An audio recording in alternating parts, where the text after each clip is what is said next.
ਨਵਾਂ ਜ਼ਮਾਨਾ ਦੇ ਪਿਆਰੇ ਦਰਸ਼ਕੋ, ਮੇਲਾ ਗਦਰੀ ਬਾਬਿਆਂ ਦੇ ਇਸ ਭਾਗ ਵਿੱਚ, ਇਸ ਐਪੀਸੋਡ ਵਿੱਚ ਅਸੀਂ ਤੁਹਾਡੀ ਮੁਲਾਕਾਤ ਕਰਵਾਉਣ ਜਾ ਰਹੇ ਹਾਂ ਮੇਲੇ ਨਾਲ ਪਹਿਲੇ ਦਿਨਾਂ ਤੋਂ ਹੀ ਜੁੜੇ ਸ਼ਾਇਰ, ਆਲੋਚਕ, ਚਿੰਤਕ, ਉਸ ਮੇਲੇ ਦੀ ਪ੍ਰਬੰਧਕੀ ਕਮੇਟੀ ਦੇ ਸਰਗਰਮ ਕਾਰਕੁਨ ਹਰਵਿੰਦਰ ਭੰਡਾਲ ਹੋਰਾਂ ਨਾਲ।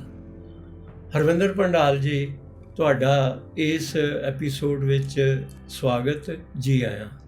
ਬਹੁਤ ਬਹੁਤ ਧੰਨਵਾਦ ਅਟਵਾਲ ਜੀ, ਤੁਸੀਂ ਅੱਜ ਮੇਲੇ ਬਾਰੇ ਗੱਲਾਂ ਕਰਨ ਲਈ ਮੈਨੂੰ ਮੌਕਾ ਦੇ ਰਹੇ ਹੋ। ਭੰਡਾਲ ਜੀ, ਕਿ ਤੁਸੀਂ ਉਹਨਾਂ ਕੁਝ ਕੁ ਚੋਣਵੇਂ ਵਿਅਕਤੀਆਂ 'ਚੋਂ ਕਿ ਜਿਹੜੇ ਇਹ ਮੇਲਾ ਸ਼ੁਰੂ ਕਰਨ ਵਾਲੇ ਹੈ, ਸ਼ੁਰੂ ਕਰਨ ਦੀਆਂ ਸਲਾਹਾਂ ਕਰਨ ਵਾਲੇ ਹੈ ਅਤੇ ਮੇਲੇ ਨੂੰ ਅੱਗੇ ਲਿਜਾਣ ਵਾਲੇ ਹੈ। ਇਸ ਵਾਰ 31ਵਾਂ ਮੇਲਾ ਤੁਸੀਂ ਮਨਾਉਣ ਜਾ ਰਹੇ ਹੋ। ਵੈਸੇ ਤਾਂ ਤੁਸੀਂ ਸਮੁੱਚੇ ਤੌਰ 'ਤੇ ਮੇਲੇ ਦੇ ਪ੍ਰਬੰਧ ਨਾਲ ਜੁੜੇ ਹੋਏ ਹੋ, ਪਰ ਜਿਹੜੀ ਤੁਹਾਡੀ ਵਿਲੱਖਣਤਾ ਆ ਉਹ ਭਾਵੇਂ ਉਹਦੇ 'ਚ ਕੁਇਜ਼ ਵਾਲੀ ਹੋਵੇ, ਚਾਹੇ ਕਵੀ ਦਰਬਾਰ ਹੋਵੇ, ਇਹਨਾਂ 'ਚ ਹੈ, ਪਰ ਤੁਸੀਂ ਮੇਲੇ ਦੇ ਸਮੁੱਚੇ ਪ੍ਰਬੰਧ ਨਾਲ ਜੁੜੇ ਰਹੇ ਹੋਣ ਕਰਕੇ ਸਭ ਤੋਂ ਪਹਿਲਾਂ ਸਾਡੇ ਦਰਸ਼ਕਾਂ ਨਾਲ ਇਹ ਸਾਂਝ ਪਾਓ ਕਿ ਇਹ ਮੇਲਾ ਹੋਂਦ ਵਿੱਚ ਕਿਵੇਂ ਆਉਂਦਾ ਅਤੇ ਕਿਉਂ ਆਉਂਦਾ। ਅਟਵਾਲ ਜੀ, ਮੈਨੂੰ ਲੱਗਦਾ ਕਿ 90ਵਿਆਂ ਦੇ ਵਿੱਚ ਮੇਲਾ ਗਦਰੀ ਬਾਬਿਆਂ ਦਾ ਲੱਗਣਾ ਪੰਜਾਬ ਦੇ ਸਮਾਜਿਕ ਇਤਿਹਾਸ ਦੇ ਵਿੱਚ ਇੱਕ ਬੜੀ ਵੱਡੀ ਘਟਨਾ ਸੀ, ਕਿਉਂਕਿ ਉਹਨਾਂ ਦਿਨਾਂ ਦੇ ਵਿੱਚ ਜਦੋਂ ਪੰਜਾਬ ਨੇ ਦਹਿਸ਼ਤਗਰਦੀ ਦਾ ਦੌਰ ਦੇਖਿਆ ਸੀ, ਦਹਿਸ਼ਤਗਰਦੀ ਦੇ ਦੌਰ ਤੋਂ ਬਾਅਦ ਸਾਰੇ ਹੀ ਪੰਜਾਬ ਦੇ ਵਿੱਚ ਵੱਖ-ਵੱਖ ਤਰ੍ਹਾਂ ਦੇ ਮੇਲੇ ਲੱਗਣੇ ਸ਼ੁਰੂ ਹੋਏ, ਜਿਹਦੇ ਵਿੱਚ ਮੈਂ ਕਹਿ ਸਕਦਾ ਕਿ ਦੂਜੇ ਦਰਜੇ ਦੇ ਜਿਹੜੇ ਗਾਇਕ ਸਨ, ਉਹਨਾਂ ਨੇ ਬਹੁਤ ਅਸ਼ਲੀਲ ਕਿਸਮ ਦੇ ਗਾਣਿਆਂ ਦੇ ਨਾਲ ਲੋਕਾਂ ਦਾ ਉਹਨਾਂ ਨੇ ਮਨੋਰੰਜਨ ਕਰਨਾ ਸ਼ੁਰੂ ਕੀਤਾ ਸੀ। ਇੱਕ ਇਸ ਤਰ੍ਹਾਂ ਦੀ ਧਾਰਾ ਚੱਲੀ ਹੋਈ ਸੀ। ਅਜਿਹੇ ਵੇਲੇ ਫਿਰ ਜਲੰਧਰ ਦੇ ਵਿੱਚ ਕੁਝ ਦੋਸਤ ਸਨ ਜਿਨ੍ਹਾਂ ਨੇ ਇਹ ਸੋਚਿਆ ਕਿ ਜੇਕਰ ਲੋਕ ਇਹ ਮੇਲੇ ਲਾ ਸਕਦੇ ਨੇ ਤਾਂ ਫਿਰ ਕਿਉਂ ਨਾ ਗਦਰੀ ਬਾਬਿਆਂ ਦਾ ਵੀ ਇੱਥੇ ਇੱਕ ਮੇਲਾ ਲਗਾਇਆ ਜਾਵੇ, ਕਿਉਂਕਿ ਜਲੰਧਰ ਦੇ ਵਿੱਚ ਦੇਸ਼ ਭਗਤ ਯਾਦਗਾਰ ਹਾਲ ਹੈ, ਬੜਾ ਵੱਡਾ ਕੇਂਦਰ ਹੈ। ਹਾਂਜੀ, ਅਤੇ ਇਹ ਹਾਲ ਉਹ ਹੈ ਜਿਹੜਾ ਅਸਲ 'ਚ ਗਦਰੀ ਬਾਬਿਆਂ ਨੇ ਖੁਦ ਬਣਾਇਆ, ਜਿਨ੍ਹਾਂ ਨੇ ਖੁਦ ਆਪਣੇ ਸਾਥੀਆਂ ਦੀ ਯਾਦ ਨੂੰ ਜ਼ਿੰਦਾ ਰੱਖਣ ਦੇ ਲਈ ਇਹ ਹਾਲ ਬਣਾਇਆ ਸੀ। ਔਰ ਉਸ ਹਾਲ ਦੇ ਵਿੱਚ ਉਸ ਵੇਲੇ ਅਜੇ ਬਹੁਤੀ ਐਕਟੀਵਿਟੀ ਨਹੀਂ ਸੀ, ਬਹੁਤੀ ਸਰਗਰਮੀ ਨਹੀਂ ਸੀ। ਪਹਿਲੇ ਮੇਲਿਆਂ ਦੇ ਵਿੱਚ ਇਸ ਤਰ੍ਹਾਂ ਹੀ ਸੀ। ਹਾਂਜੀ, ਅਤੇ ਪਹਿਲੇ ਮੇਲੇ ਦੇ ਵਿੱਚ ਮੈਨੂੰ ਯਾਦ ਹੈ, ਉਸ ਮੇਲੇ ਦੇ ਵਿੱਚ ਮੈਂ ਪ੍ਰਬੰਧਕ ਨਹੀਂ ਸੀ, ਮੈਂ ਸਿਰਫ ਦਰਸ਼ਕ ਵਜੋਂ ਗਿਆ ਸਾਂ। ਠੀਕ ਹੈ। ਰਾਤ ਦਾ ਪ੍ਰੋਗਰਾਮ ਸੀ ਔਰ ਅੰਦਰਲੇ ਹਾਲ ਦੇ ਵਿੱਚ ਹੀ ਜਿਹੜਾ ਇਹ ਪਹਿਲਾਂ ਹੋਇਆ ਸੀ। ਅੱਛਾ।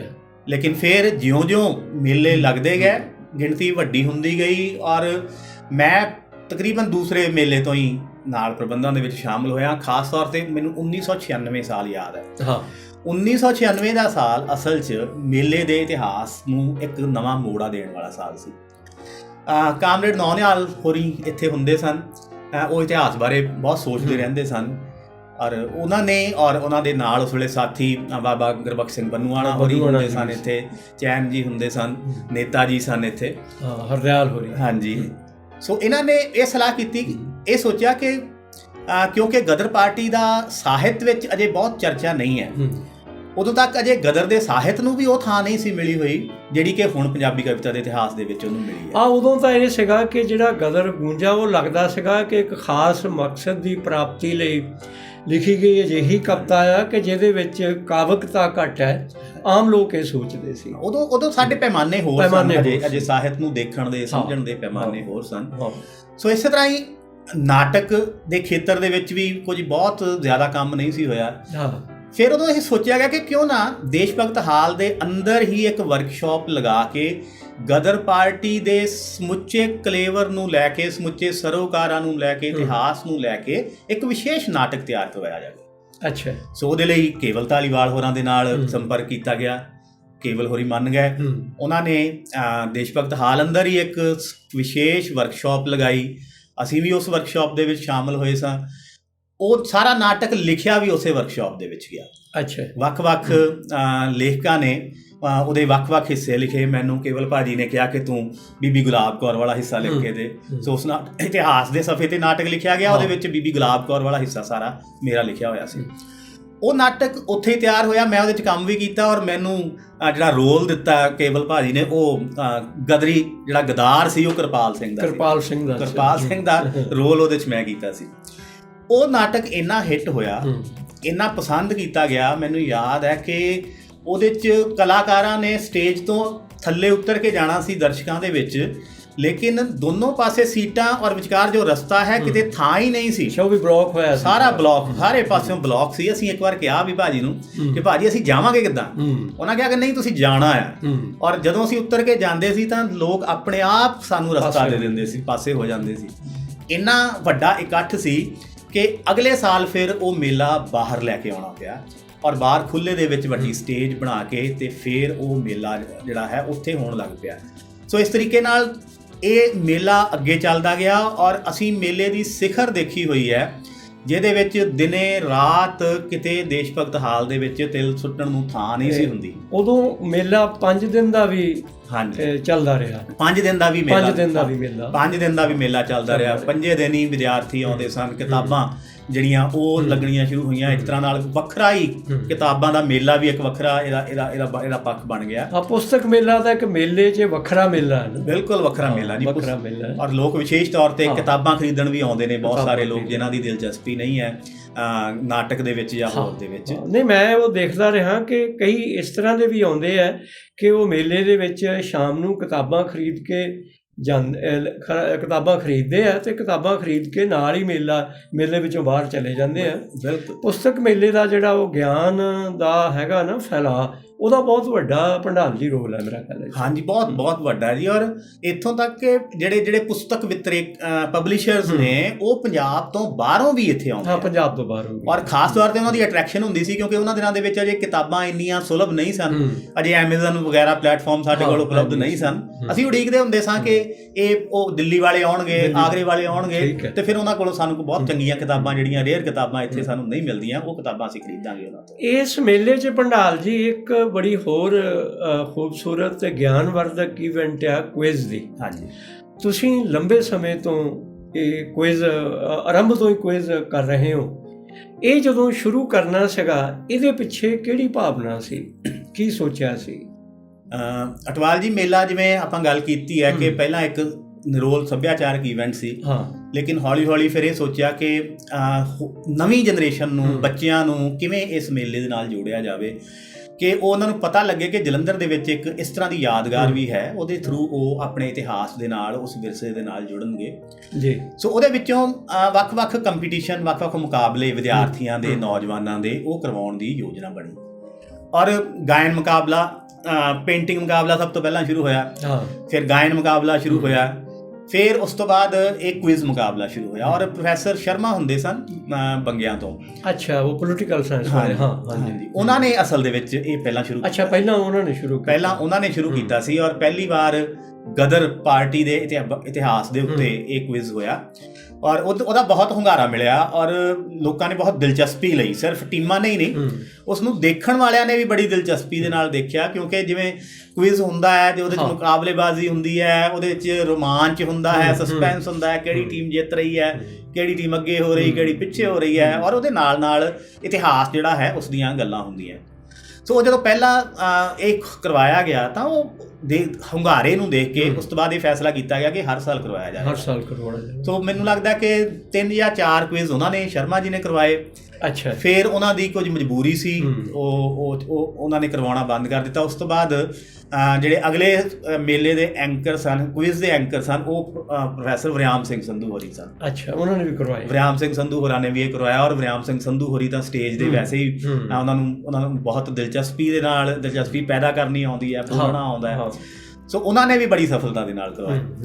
ਵਰਿਆਮ ਸੰਧੂ ਹੋਰਾਂ ਤੋਂ ਬਾਅਦ ਫਿਰ ਕਾਮਰੇਡ ਨੌਨਿਹਾਲ ਹੋਰਾਂ ਨੇ ਫਿਰ ਮੈਨੂੰ ਕਿਹਾ ਕਿ ਹੁਣ ਤੁਸੀਂ ਕਰਵਾਉਣਾ ਹੈ।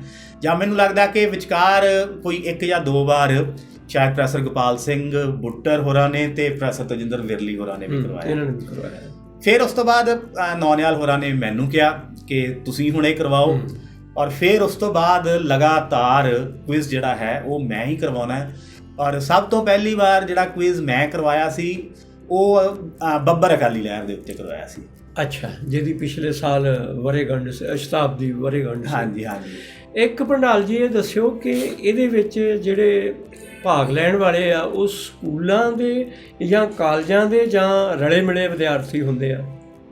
ਉਹਨਾਂ ਵਿੱਚ ਸਕੂਲਾਂ ਵਾਲੇ ਵੀ ਹੁੰਦੇ ਨੇ ਜੀ। ਅਸੀਂ ਸਾਰਿਆਂ ਨੂੰ ਵੱਖ-ਵੱਖ ਸਕੂਲਾਂ ਕਾਲਜਾਂ ਨੂੰ ਚਿੱਠੀਆਂ ਜਾਂਦੀਆਂ ਨੇ ਦੇਸ਼ ਭਗਤ ਹਾਲ ਦੇ ਵਿੱਚੋਂ, ਔਰ ਜਿਹਦੇ ਵਿੱਚੋਂ ਉਹ ਫਿਰ ਟੀਮਾਂ ਆਉਂਦੀਆਂ। ਲੇਕਿਨ ਉਹਦੇ ਨਾਲ ਬਹੁਤ ਸਾਰੇ ਨੌਜਵਾਨ ਜਿਹੜੇ ਨੇ ਉਹ ਆਪਣੇ ਸਕੂਲਾਂ ਕਾਲਜਾਂ ਤੋਂ ਬਿਨਾਂ ਹੀ ਉਹ ਆਪਣੀਆਂ ਟੀਮਾਂ ਬਣਾ ਕੇ ਵੀ ਆ ਜਾਂਦੇ ਆ। ਅੱਛਾ, ਆਪ ਵੀ ਵੱਖਰੇ ਤੌਰ ਤੇ ਇਸ ਤਰੀਕੇ ਨਾਲ ਵੀ ਆਉਂਦੇ ਆ। ਮੈਂ ਕਿ ਉਹ ਆ ਕੇ ਆਪਣੀ ਐਂਟਰੀ ਕਰਦੇ ਆ ਤੇ ਮੈਂ ਉੱਥੇ ਬੈਠਾ ਹੁੰਦਾ ਰਿਸੈਪਸ਼ਨ ਦੇ ਉੱਤੇ, ਤੇ ਮੈਂ ਉਹਨਾਂ ਨੂੰ ਪੁੱਛਾਂਗਾ ਤੁਹਾਡੀ ਟੀਮ ਦਾ ਨਾਮ ਕੀ ਹੈ, ਤੇ ਉਹਨਾਂ ਦੀ ਟੀਮ ਦਾ ਕੋਈ ਨਾਮ ਨਹੀਂ ਹੁੰਦਾ।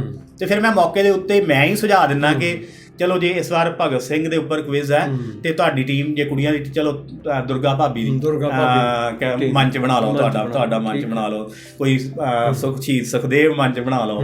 ਇਸ ਤਰੀਕੇ ਦੇ ਨਾਲ ਉਹਨਾਂ ਦੀਆਂ ਟੀਮਾਂ ਨੂੰ ਨਾਮ ਮਿਲ ਜਾਂਦੇ ਆ। ਲੇਕਿਨ ਵਿਦਿਆਰਥੀ ਬਹੁਤ ਉਤਸ਼ਾਹ ਦੇ ਨਾਲ ਆਉਂਦੇ ਆ। ਬਹੁਤ ਸਾਰੇ ਵਿਦਿਆਰਥੀ ਜਿਹੜੇ ਅਸਲ 'ਚ ਮੇਲਾ ਦੇਖਣ ਆਏ ਹੁੰਦੇ ਆ, ਉਹਨਾਂ ਨੂੰ ਪਹਿਲਾਂ ਉਹਨਾਂ ਨੇ ਸੋਚਿਆ ਨਹੀਂ ਹੁੰਦਾ ਜਾਂ ਉਹਨਾਂ ਨੂੰ ਪਤਾ ਨਹੀਂ ਹੁੰਦਾ ਕਿ ਇੱਥੇ ਕੁਇਜ਼ ਵੀ ਹੋਣਾ। ਉਹ 3-4 ਦਿਨ ਪਹਿਲਾਂ ਕਿਉਂਕਿ ਮੇਲੇ ਦੀ ਤਿਆਰੀ ਲਈ ਆਏ ਹੁੰਦੇ ਆ, ਉਹਨਾਂ ਨੂੰ ਕੁਇਜ਼ ਦਾ ਪਤਾ ਲੱਗਦਾ ਹੈ, ਤਾਂ ਉਹ 2-3 ਦਿਨ ਪੜ੍ਹ ਕੇ ਉਹ ਵੀ ਆਪਣੀ ਟੀਮ ਬਣਾ ਕੇ ਤੇ ਉੱਥੇ ਮੁਕਾਬਲੇ ਦੇ ਵਿੱਚ ਆ ਜਾਂਦੇ ਆ। ਸੋ ਇਸ ਤਰੀਕੇ ਨਾਲ ਇਹ ਨੌਜਵਾਨ ਇਹਦਾ ਮਤਲਬ ਇਹ ਹੋਇਆ ਭੰਡਾਲ ਜੀ ਕਿ ਜੋ ਤੁਸੀਂ ਇਹ ਸੋਚ ਕੇ ਪਹਿਲਾਂ ਇਵੈਂਟ ਸ਼ੁਰੂ ਕੀਤੀ ਸੀ ਉਹ ਰੰਗ ਲੈ ਕੇ ਆਈ, ਉਹ ਆਪਣਾ ਪ੍ਰਭਾਵ ਛੱਡ ਰਹੀ ਆ। ਆਮ ਤੌਰ 'ਤੇ ਕਿਹਾ ਜਾਂਦਾ ਕਿ ਜਿਹੜੀ ਅਗਲੀ ਪੀੜ੍ਹੀ ਅਗਲੀ ਜਨਰੇਸ਼ਨ ਹੈ ਇਹ ਸੰਜੀਦਾ ਹੋ ਕੇ ਸੋਚਦੀ ਨਹੀਂ, ਪਰ ਕਿਉਂਕਿ ਤੁਸੀਂ ਕੁਇਜ਼ ਵਾਲੀ ਇਵੈਂਟ ਨਾਲ ਜੁੜੇ ਹੋਏ ਹੋ, ਉਸ ਭਾਗ ਨਾਲ ਜੁੜੇ ਹੋਏ ਹੋ, ਤੁਹਾਨੂੰ ਇਹ ਮਹਿਸੂਸ ਹੁੰਦਾ ਹੈ ਕਿ ਇਹ ਗੱਲ ਦੇ ਵਿੱਚ ਪੂਰਨ ਸੱਚਾਈ ਨਹੀਂ ਕਿ ਜਿਹੜੀ ਅਗਲੀ ਪੀੜ੍ਹੀ ਆ ਉਹ ਸੰਜੀਦਾ ਹੋ ਕੇ ਵੱਖ-ਵੱਖ ਮਸਲਿਆਂ ਬਾਰੇ ਜਾਂ ਇਤਿਹਾਸ ਬਾਰੇ ਗੰਭੀਰਤਾ ਨਾਲ ਸੋਚ ਵਿਚਾਰ ਕਰਦੀ ਹੈ ਜਾਂ ਨਹੀਂ? ਅਟਵਾਲ ਜੀ, ਮੈਨੂੰ ਇਹ ਲੱਗਦਾ ਕਿ ਹਰੇਕ ਜਨਰੇਸ਼ਨ ਨੂੰ ਨਾ ਇਹ ਲੱਗਦਾ ਕਿ ਸਾਡੀ ਜਨਰੇਸ਼ਨ ਹੀ ਸਾਰਿਆਂ ਤੋਂ ਸਿਆਣੀ। ਅਸੀਂ ਆਪਣੇ ਬਾਪ ਦਾਦੇ ਤੋਂ ਵੀ ਸਿਆਣੇ ਸੀ ਤੇ ਇਹ ਬੱਚੇ ਤਾਂ ਸਾਡਾ ਮੁਕਾਬਲਾ ਕਰ ਹੀ ਨਹੀਂ ਸਕਦੇ। ਠੀਕ ਹੈ, ਮੈਨੂੰ ਲੱਗਦਾ ਕਿ ਇਹ ਹਰ ਜਨਰੇਸ਼ਨ ਦਾ ਇੱਕ ਭਰਮ ਹੁੰਦਾ ਹੈ। ਹਰੇਕ ਜਨਰੇਸ਼ਨ ਦੇ ਵਿੱਚ ਹੀ ਹਰ ਤਰ੍ਹਾਂ ਦੇ ਲੋਕ ਹੁੰਦੇ ਆ। ਸਾਡੇ ਵੇਲਿਆਂ ਦੇ ਵਿੱਚ ਵੀ ਬੜੇ ਲਾਪਰਵਾਹ ਕਿਸਮ ਦੇ ਲੋਕ ਸਨ, ਸਾਡੇ ਵੇਲੇ ਵੀ ਉਸ ਤਰ੍ਹਾਂ ਦੇ ਲੋਕ ਸਨ ਜਿਹਨਾਂ ਨੂੰ ਅਸੀਂ ਐਂਟੀ ਸੋਸ਼ਲ ਵੀ ਕਹਿ ਸਕਦੇ ਹਾਂ। ਇਸ ਤਰ੍ਹਾਂ ਦੇ ਲੋਕ ਸਨ, ਲੇਕਿਨ ਸਿਆਣੇ ਲੋਕ ਵੀ ਸਨ, ਸੋਚਣ ਸਮਝਣ ਵਾਲੇ, ਪੜ੍ਹਨ ਲਿਖਣ ਵਾਲੇ ਵੀ ਸਨ। ਇੱਦਾਂ ਹੀ ਅੱਜ ਹੈ। ਜਿੱਦਾਂ ਤੁਸੀਂ ਪਹਿਲਾਂ ਜ਼ਿਕਰ ਕੀਤਾ ਨਾ ਕਿ ਜਦੋਂ ਮੇਲਾ ਸ਼ੁਰੂ ਕੀਤਾ ਉਸ ਵੇਲੇ ਜਿਹੜੇ ਮੇਲੇ ਲਾਏ ਜਾ ਰਹੇ ਸੀਗੇ ਉਹ ਚਾਹੇ ਮੋਹਨ ਸਿੰਘ ਹੋਰਾਂ ਦੇ ਨਾਂ 'ਤੇ ਮੇਲਾ ਲੱਗਦਾ ਸੀ ਜਾਂ ਵੈਸੇ ਹੀ ਸੱਭਿਆਚਾਰਕ ਮੇਲੇ ਦੇ ਨਾਂ ਦੇ ਕੇ, ਉਹਦੇ ਵਿੱਚ ਇੱਕ ਖਾਸ ਵਰਗ ਖਿੱਚਿਆ ਜਾਂਦਾ ਸੀ ਜਿਹਦੇ 'ਚ ਤੁਸੀਂ ਪਹਿਲਾਂ ਵੀ ਮਹਿਸੂਸ ਕੀਤਾ ਕਿ ਲੱਚਰਤਾ ਜਿਹੜੀ ਹੈ ਗਾਇਕੀ ਵਿੱਚ ਵੀ, ਸ਼ਬਦਾਂ 'ਚ ਵੀ, ਅੰਦਾਜ਼ ਵਿੱਚ ਵੀ ਉਹ ਸੀ।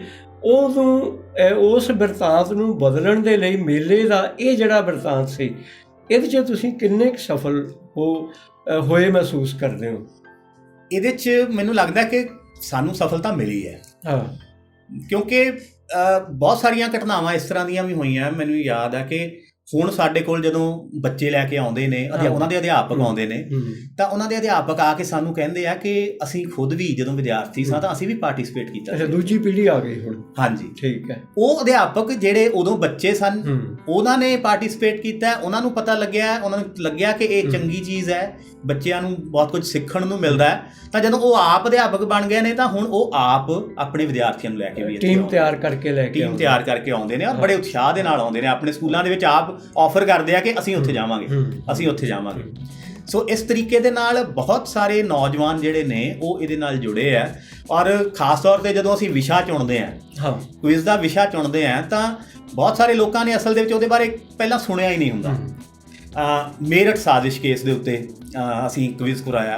ਅੱਛਾ ਜੀ। 1928 ਦੇ ਵਿੱਚ ਉਸ ਵੇਲੇ ਜਿਹੜੇ ਇੱਥੇ ਇੰਡੀਆ ਦੇ ਸਮਾਜਵਾਦੀ ਵਿਚਾਰਾਂ ਵਾਲੇ ਲੋਕ ਸਨ, ਉਹਨਾਂ ਸਾਰਿਆਂ ਨੂੰ ਕਮਿਊਨਿਸਟ ਹੋਣ ਦਾ ਇਲਜ਼ਾਮ ਲਾ ਕੇ ਅੰਗਰੇਜ਼ਾਂ ਨੇ ਉਹਨਾਂ ਨੂੰ ਗ੍ਰਿਫਤਾਰ ਕਰਕੇ ਮੁਕੱਦਮਾ ਚਲਾਇਆ ਸੀ।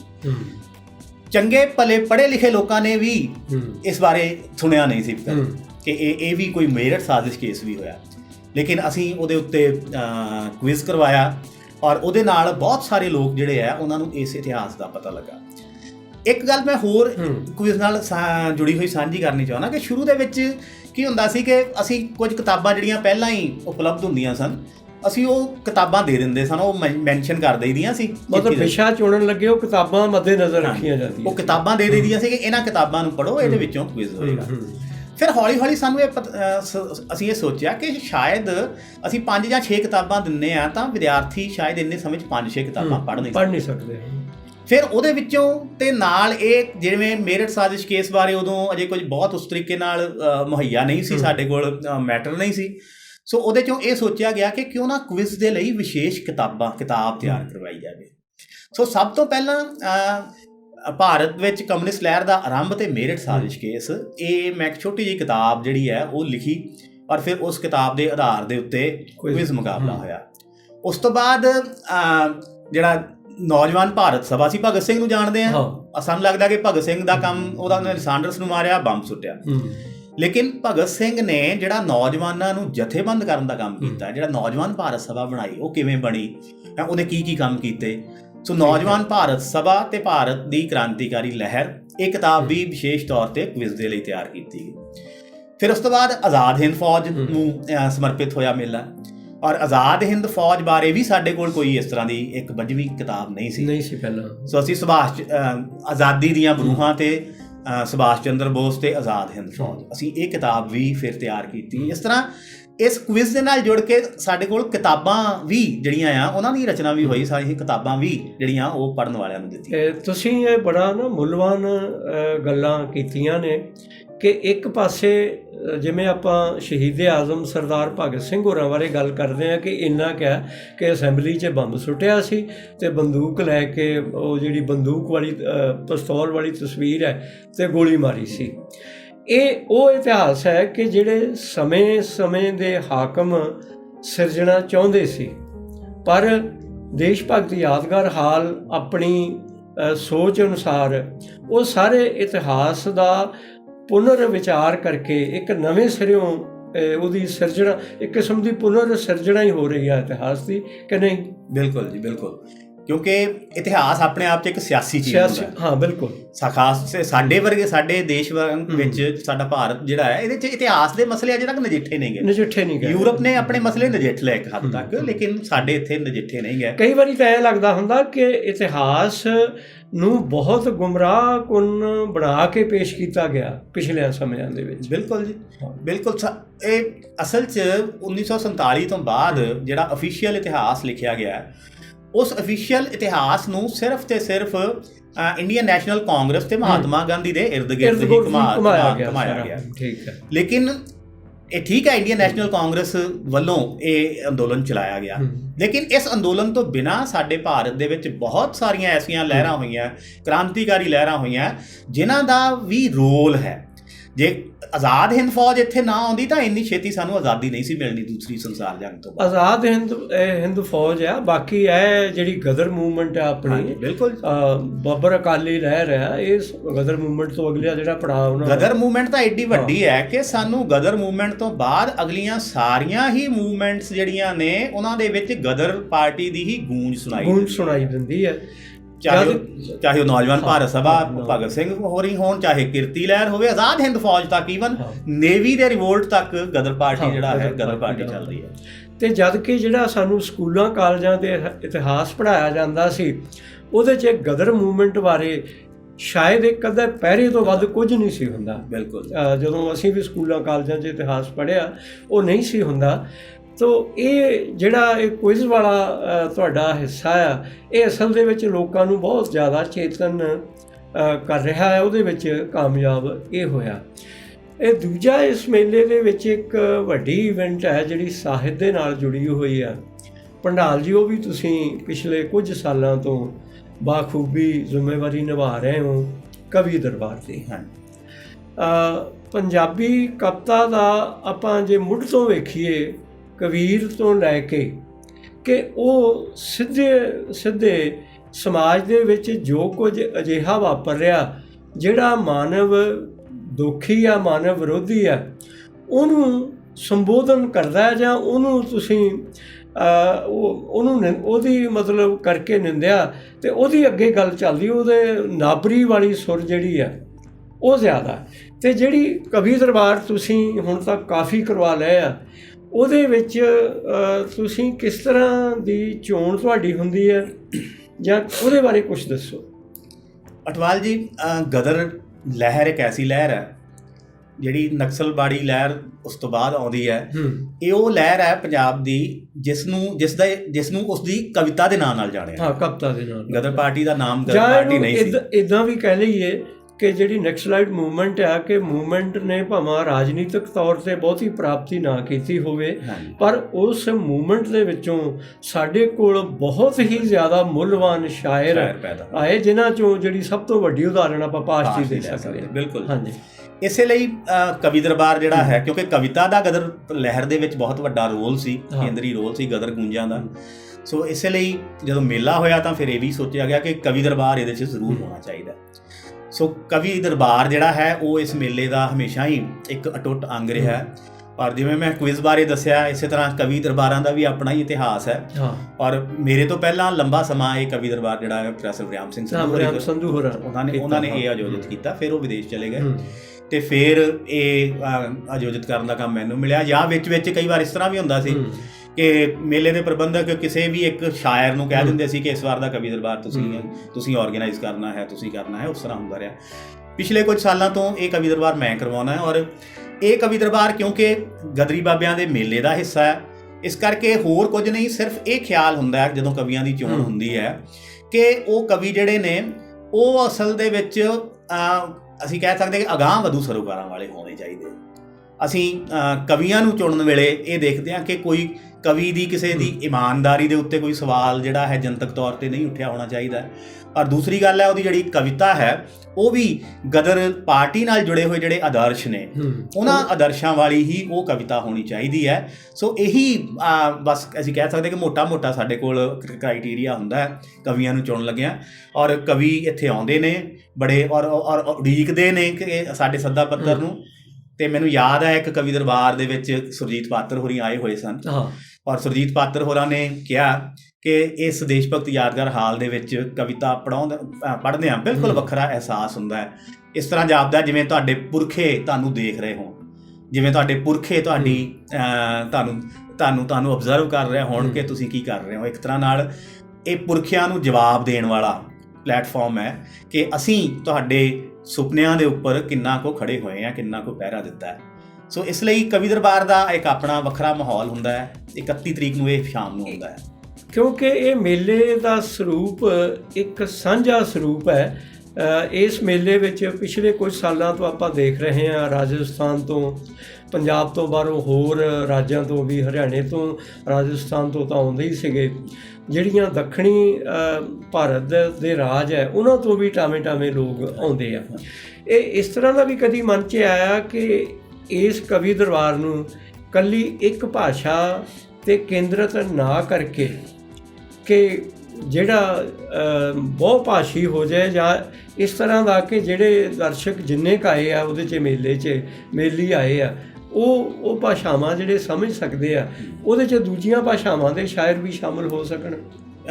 ਅਟਵਾਲ ਜੀ, ਵਿੱਚ ਕਵੀ ਦਰਬਾਰਾਂ ਦੇ ਵਿੱਚ ਦੂਸਰੀਆਂ ਭਾਸ਼ਾਵਾਂ ਦੇ ਵੀ ਸ਼ਾਮਿਲ ਹੁੰਦੇ ਪਹਿਲਾਂ ਵੀ ਹੁੰਦੇ ਰਹੇ। ਮੈਨੂੰ ਯਾਦ ਹੈ ਕਾਤਿਆਇਨੀ ਹਿੰਦੀ ਦੀ ਪੋਇਟ ਹੈ, ਸੋ ਉਹ ਕੁਝ ਕਵੀ ਦਰਬਾਰਾਂ ਦੇ ਵਿੱਚ ਉਹ ਸ਼ਾਮਿਲ ਹੋਈ। ਇਸ ਤੋਂ ਬਿਨਾਂ ਸਰਦਾਰ ਪੰਛੀ ਹੋਰੀ ਉਹ ਉਰਦੂ ਦੇ ਵਿੱਚ ਲਿਖਦੇ ਨੇ, ਉਹ ਇੱਕ ਵੇਲੇ ਲਗਾਤਾਰ ਕਵੀ ਦਰਬਾਰ ਦੇ ਵਿੱਚ ਆਉਂਦੇ ਰਹੇ ਆ। ਸੋ ਇੱਕ ਵੱਡਾ ਸੰਕਟ ਅਸਲ 'ਚ ਸਾਡੇ ਸਾਹਮਣੇ ਇਹ ਹੁੰਦਾ ਕਿ ਜਿਹੜਾ ਕਹਿ ਸਕਦੇ ਅਸੀਂ ਪੂੰਜੀ ਦਾ ਸੰਕਟ ਹੈ, ਪੈਸੇ ਦਾ ਸੰਕਟ ਹੈ, ਕਿਉਂਕਿ ਬਹੁਤ ਵੱਡਾ ਇਹਦਾ ਬਜਟ ਹੁੰਦਾ ਹੈ। ਉਹਦੇ ਲਈ ਸਾਧਨ ਜਿਹੜੇ ਨੇ ਉਹ ਸੀਮਤ ਹੁੰਦੇ ਆ, ਤੇ ਜਦੋਂ ਅਸੀਂ ਕਿਸੇ ਨੂੰ ਜਿੰਨਾ ਦੂਰੋਂ ਅਸੀਂ ਬੁਲਾਉਂਦੇ ਆ, ਉਤਨਾ ਹੀ ਫਿਰ ਸਾਨੂੰ ਕਿਰਾਇਆ ਵੀ ਦੇਣਾ ਪੈਂਦਾ ਹੈ, ਉਹ ਸਾਰਾ ਖਰਚਾ ਵੀ ਸਾਨੂੰ ਸਹਾਰਨਾ ਪੈਂਦਾ ਹੈ। ਸੋ ਇਸ ਕਰਕੇ ਬਹੁਤ ਸਾਰੀਆਂ ਮਜਬੂਰੀਆਂ ਨੂੰ ਦੇਖ ਕੇ ਵੱਡੀ ਗਿਣਤੀ ਵਿੱਚ ਤਾਂ ਨਹੀਂ ਬਾਹਰਲੇ ਕਵੀ ਸ਼ਾਮਿਲ ਹੋਏ, ਲੇਕਿਨ ਜਦੋਂ ਸਾਨੂੰ ਮੌਕਾ ਮਿਲਦਾ ਹੈ ਅਸੀਂ ਕੋਸ਼ਿਸ਼ ਜ਼ਰੂਰ ਕਰਦੇ ਹਾਂ ਕਿ ਜਿਹੜੇ ਦੂਸਰੀਆਂ ਭਾਸ਼ਾਵਾਂ ਦੇ ਕਵੀ ਵੀ ਆਉਣ। ਜਿਹੜੀ ਤੁਸੀਂ ਸੁਰਜੀਤ ਪਾਤਰ ਹੋਰਾਂ ਦੀ ਗੱਲ ਕੀਤੀ ਨਾ, ਮੈਂ ਵੀ ਕੁਝ ਕਵੀਆਂ ਨੂੰ ਜਾਣਦਾ ਕਿ ਜਿਵੇਂ ਮੇਲੇ ਵਾਂਗ ਨਾ ਇਹਨੂੰ ਉਡੀਕਦੇ ਨੇ ਕਿ ਜੇ ਮੇਰੀ ਉੱਥੇ ਕਵਿਤਾ ਪੜ੍ਹੀ ਗਈ ਅਤੇ ਮੇਰੇ 'ਤੇ ਕਵੀ ਹੋਣ ਦਾ, ਪ੍ਰਵਾਨਿਤ ਕਵੀ ਹੋਣ ਦਾ ਜਿਹੜਾ ਠੱਪਾ ਆ ਉਹ ਲੱਗ ਜਾਊਗਾ। ਅਤੇ ਇਹ ਵੀ ਹੈ ਕਿ ਮੈਂ ਉਹਨਾਂ ਇਤਿਹਾਸ ਦੇ ਨਾਇਕਾਂ ਨੂੰ ਜਿਹੜੀ ਅਕੀਦਤ ਵੀ ਇਹ ਜਿਹੜੀ ਆ ਪੇਸ਼ ਕਰ ਸਕੂੰਗਾ। ਇਸ ਬਾਰੇ ਕੁਝ ਹੋਰ ਕੋਈ ਇਸ ਤਰ੍ਹਾਂ ਦੀ ਯਾਦਗਾਰੀ ਜਾਂ ਘਟਨਾ ਜਾਂ ਦੁਰਘਟਨਾ ਇਸ ਮੇਲੇ ਨਾਲ ਜੁੜੀ ਹੋਵੇ, ਉਹਦਾ ਜ਼ਿਕਰ ਜੇ ਕਰਨਾ ਚਾਹੋ ਅਸੀਂ ਹੱਸਦੇ ਹੁੰਦੇ ਆ, ਗੁਰਮੀਤ ਭਾਜੀ ਕਹਿੰਦੇ ਹੁੰਦੇ ਆ ਹਾਂ ਜਦੋਂ ਮੇਲਾ ਨੇੜੇ ਆ ਜਾਂਦਾ ਤੇ ਲੋਕ ਜਿਹੜੇ ਭੰਡਾਲ ਨੂੰ ਲੱਭਣ ਲੱਗ ਪੈਂਦੇ, ਕਵੀ ਭੰਡਾਲ ਨੂੰ ਲੱਭਣ ਲੱਗ ਪੈਂਦੇ। ਹਾਲਾਂਕਿ ਮੈਂ ਕਨਵੀਨਰ ਹੁੰਦਾ ਕਵੀ ਦਰਬਾਰ ਵਾਲੀ ਕਮੇਟੀ ਦਾ, ਸਾਰਾ ਕੁਝ ਮੇਰੇ ਹੱਥ ਵਿੱਚ ਨਹੀਂ ਹੁੰਦਾ। ਅਸਲ ਦੇ ਵਿੱਚ ਕਮੇਟੀ ਹੈ ਪੂਰੀ, ਜਿਹਨੇ ਇਹ ਚੁਣਨਾ ਹੁੰਦਾ, ਫੈਸਲਾ ਕਰਨਾ ਹੁੰਦਾ ਕਿ ਕਿਹੜੇ ਕਵੀ ਨੇ ਕਵਿਤਾ ਪੜ੍ਹਨੀ ਹੈ ਔਰ ਕਿਹੜੇ ਕਵੀ ਨੇ ਕਵਿਤਾ ਨਹੀਂ ਪੜ੍ਹਨੀ। ਲੇਕਿਨ ਹਰ ਸਾਲ ਹੀ ਮੈਨੂੰ ਪਤਾ ਹੈ ਕਿ ਮੈਂ ਕਿੰਨੇ ਕਵੀਆਂ ਦੀ ਨਾਰਾਜ਼ਗੀ ਮੁੱਲ ਲੈਣਾ, ਔਰ ਈਵਨ ਕਵੀ ਦਰਬਾਰ ਤੋਂ ਬਾਅਦ ਵੀ ਮੈਨੂੰ ਕਈ ਵਾਰ ਬਚਣਾ ਪੈਂਦਾ ਕਿ ਹੁਣ ਮੈਂ ਇਸ ਕਵੀ ਨੂੰ ਨਹੀਂ ਮਿਲਣਾ, ਇਸ ਨੂੰ ਨਹੀਂ ਮਿਲਣਾ, ਕਿਉਂਕਿ ਮੈਂ ਇਹਨੂੰ ਕਵਿਤਾ ਨਹੀਂ ਪੜ੍ਹਾ ਸਕਿਆ। ਔਰ ਮੈਂ ਬਚਣ ਦਾ ਤਰੀਕਾ ਮੈਂ ਇਹ ਲੱਭਦਾ ਹੁੰਦਾ ਕਿ ਮੈਂ ਖੁਦ ਕਵਿਤਾ ਨਹੀਂ ਪੜ੍ਹਦਾ ਇਸ ਕਵੀ ਦਰਬਾਰ ਦੇ ਵਿੱਚ, ਔਰ ਮੈਂ ਇਹ ਕਹਿਣਾ ਕਿ ਦੇਖੋ ਮੈਂ ਖੁਦ ਵੀ ਕਵਿਤਾ ਨਹੀਂ ਪੜ੍ਹ ਰਿਹਾ, ਚਾਹੇ ਮੈਂ ਸੰਚਾਲਨ ਕਰ ਰਿਹਾ, ਪਰ ਮੈਂ ਕਵਿਤਾ ਨਹੀਂ ਪੜ੍ਹ ਰਿਹਾ। ਇਸ ਕਰਕੇ ਮਜਬੂਰੀ ਵਿੱਚ ਮੈਂ ਹੋਰਨਾਂ ਕਵੀਆਂ ਨੂੰ ਵੀ ਕੁਝ ਨੂੰ ਕਵਿਤਾ ਨਹੀਂ ਪੜ੍ਹਾ ਸਕਿਆ। ਚਲੋ ਭੰਡਾਲ ਜੀ, ਤੁਸੀਂ ਸਾਡੇ ਇਸ ਵਿਸ਼ੇਸ਼ ਪ੍ਰੋਗਰਾਮ 'ਚ ਆਏ, ਨਵਾਂ ਜ਼ਮਾਨਾ ਟੀਵੀ ਦੇ ਦਰਸ਼ਕਾਂ ਨੂੰ ਮੇਲੇ ਬਾਰੇ, ਕੁਇਜ਼ ਬਾਰੇ, ਕਵੀ ਦਰਬਾਰ ਬਾਰੇ ਬੜੀਆਂ ਮੁੱਲਵਾਨ ਗੱਲਾਂ ਕੀਤੀਆਂ। ਤੁਹਾਡਾ ਬਹੁਤ ਬਹੁਤ ਧੰਨਵਾਦ। ਬਹੁਤ ਬਹੁਤ ਧੰਨਵਾਦ ਨਵਾਂ ਜ਼ਮਾਨਾ ਟੀਵੀ ਦਾ ਤੇ ਅਟਵਾਲ ਜੀ ਦਾ।